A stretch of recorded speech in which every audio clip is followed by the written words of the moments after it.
as for myself, I do a little bit of it. I used to do the whole just load everything up front and have it there, and you're ready to go. Go ahead and use it.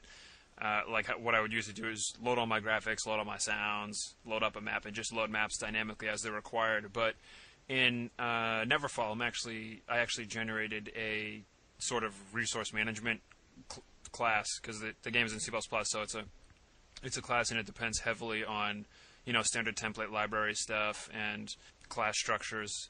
And basically all it lets you do is it treats all of the resources as sort of like a flat structure. So all I say is I want to load a resource, and its type is either a texture, a sound, a font, or any other of those basic types. And I just tell the resource manager, get me a texture, and it's called like pickles.png. I just give it the name of the file, and what it will do is it'll go through, search my data directory, find the first file it can that's called pickles.png, load it. I'm telling it to load it as a texture, so it returns a texture type to me. And so that's pretty much how I'm doing things in this game. So when I start it up, I instantiate, say, like the player class, and what that will do is the player will say, all right, I want to load up a sprite called player.text, because my sprites are based off text files. Those text files reference an image. So they say load player.text. Player.text loads, and it says, oh, this says I need to load foobar.png. It'll go and load it. So all of my stuff gets loaded at runtime, which is pretty cool.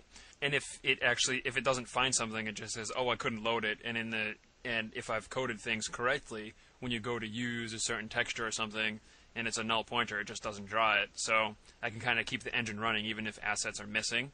It leaves a little bit to be desired, because if I have two files called pickles.png but they live in different folders, it doesn't work, because it'll just pick the first one that exists there. As far as I see it right now, I have no need to overload the names of files, so that's pretty much what I do. I load it on demand now. As for cleanup, I don't have any yet. I'm thinking about doing a sort of system where I'll keep track of the last time I actually used something, and if I decide that I want to have a cap where, I can only have 200 textures loaded at the same time, if I want to load the 201st texture, I could go through and say which is the most last used item, not the most frequently, but the one that's the oldest, and then kick that out and put the new one in. And that's pretty much how I do it. Let me ask you a quick question. Given the scope of the type of games that you make, are you doing the resource management system for experience or for personal learning, self-gratification, or are you doing it because you genuinely feel that you're going to make a game that's going to be scalable, that you're going to want to have that level of resource management? It'll be actually really useful to you in that certain situation. And have them all in the text file, and the text file will reference either a single texture or multiple textures. Jay, you'd load that sprite sheet as one image into the RAM, and then use the text file loaded into RAM also to reference particular tiles within that sprite image? Yep. So far, that's how it does things. That's cool. That's cool. Yeah. Yes. It makes life a little easier, because it was also annoying how I used to do stuff in my old games, which was to have multiple images, and then I had to keep track of which one is which. Now this text file just says, this specific frame from this specific animation equals this tile in... It's not even a tile, it's any range within the texture. The only detriment I see to my system is if I have something really complex or really huge-ass texture that I say, go and load it, and it doesn't exist, and it's loading it during runtime, then you can see a performance hit there. But, right. If I need to, I can always just preload stuff into the memory manager, and it'll be there, so when you call it, you get back the pointer. It's just... the way you were explaining it before, it seemed like maybe you'd have 30 frames of animation that are saved as individual files that are being referenced independently in the memory and called independently every time, which would just, I don't know, it seems like more work than you need to do. Yeah, but that's what you have a sprite sheet right, for. Yeah. So, Yep. Yep. That's cool. Yeah, so basically... That's why I asked that question. Yeah, I hear you. So really, yeah, I'm not ever going to run out of memory. It just makes my life easier, because now I need to update an image, I just update it, and it's sitting there.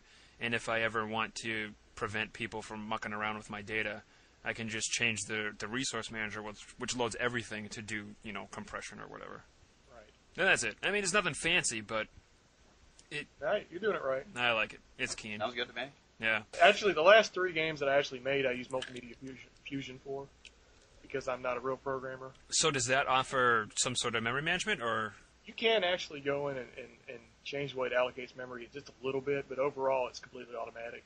See, sometimes I wonder why I'm doing all this stuff on my own and not just using a system that makes life easier. I'm not going to do free advertisement for Multimedia Fusion, but Multimedia Fusion 2 Pro is really extremely awesome for doing 2D games. It really is. If you want to do anything 3D though, you're screwed. Yeah, well, I haven't jumped into the realm of 3D yet because it takes long enough to just finish a 2D game. 3D is just a fad. It'll take that. I hope so. Those games are looking pretty brown. Anyway, we're going to take a break. When we come back, we're going to cover our next topic, which we like to dub wearing it on your sleeve.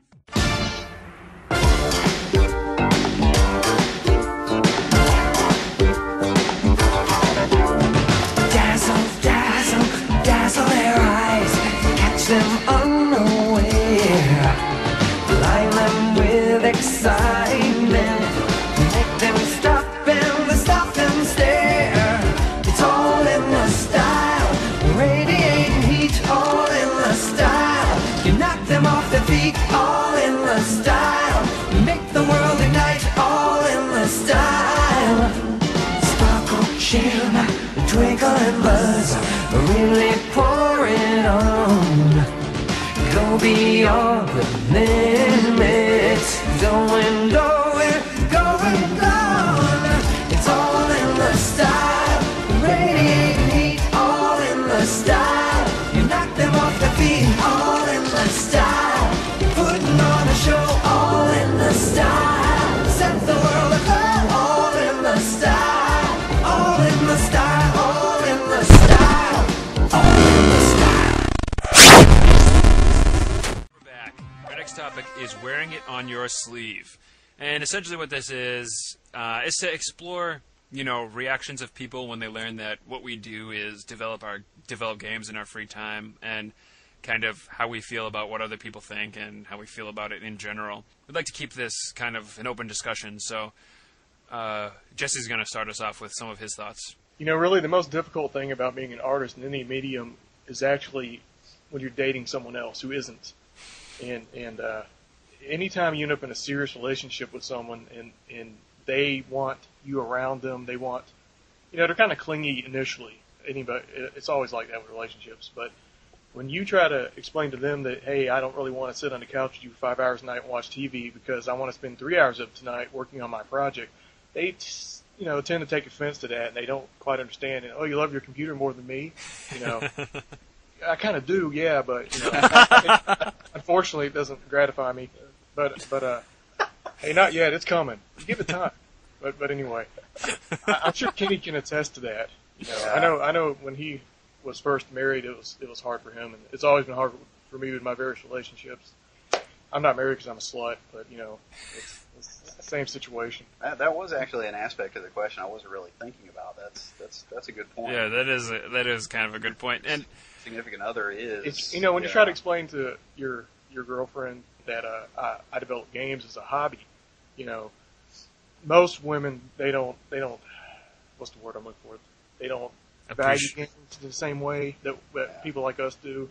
They don't, a lot of people still see games as a trivial, childish thing, and it's not a medium that's of artistic merit such as film and music and whatnot. So that's in my own personal experience the hardest thing for me. And I've only developed a few games in my life, but I used to develop virtual studio technology for 2 years. I did that, and I work on music all the time, and trying to get someone else, your significant other, to value that in the same way you do is usually nigh impossible. And for people like me, and Kenny also I know is true, it's therapeutic to work on something creative. It's the way you release stress, the same way other people might play golf or shoot wild animals. Shoot wild animals, that's great. So here's the thing, though. Do you stick up for it, or do you kind of just let people think what they think? You know what I mean? I'll put it like this. I've lost 2 serious relationships due to this exact problem. Really? Yeah, I actually, So you really did love your computer more than them. For sure. Yeah. My computer doesn't talk back, and if I wanted to cook me bacon, man, it'll do it. You got to buy the little USB bacon cooker, but yeah. I don't think it's necessarily, you love your computer more than other people, but it's sort of... That was a little sardony, but... Yeah, I realize that, but it's more of, kind of what makes you feel good about life is, doing what you love to do, and if that happens to be using the computer to do whatever, then there you go.